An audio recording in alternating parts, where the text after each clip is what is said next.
Evidence in the 1986 murder of Christine Morton is once again the focus in day 6 of Mark Norwood's current capital murder trial. Norwood was convicted of the Morton murder in 2013. He's currently standing trial for the 1988 murder of Deborah Baker. As KXAN's Brittany Glass explains now, she has more on the evidence discovered more than 20 years after Morton's murder is now key in both cases. Brittany? That's right, Robert. The prosecution is highlighting DNA evidence in the Christine Morton case, evidence that they are using to strengthen their largely circumstantial case against Norwood in the murder of Deborah Baker. The prosecution says without eyewitnesses in the Baker murder, they are relying on that Morton DNA evidence to make their case.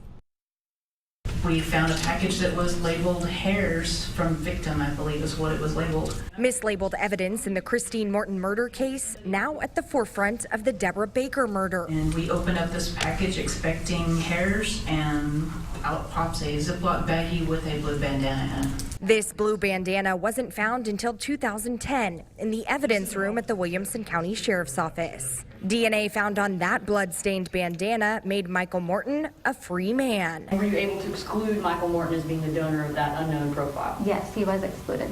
The blue bandana also led to the arrest of Mark Norwood. The top side of the bandana, which is that which is shown, had the DNA profile that was consistent with Mr. Norwood. It was associated with Mark Norwood. The prosecution argues the cases are similar enough to indicate Mark Norwood committed both crimes. When you have a case that depends so much on circumstantial evidence and is relying on DNA evidence only, it's important to show someone's pattern of behavior if you can. A pattern, the defense argues, is irrelevant. Mark Norwood is on trial for the death of Deborah Baker, and here we are rehashing 2013 in the trial all over again. The defense says 2 different people committed these murders. The evidence is there to suggest that it's possible.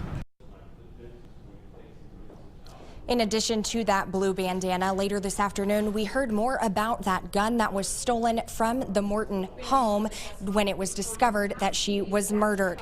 Now, that also included this afternoon a video deposition that was done back in 2012 with Sonny Wan, a former friend of Mark Norwood. Sonny Wan testified in that video deposition that he bought that gun from Norwood. Reporting live from inside the Travis County Courthouse, Brittany Glass, KXAN News.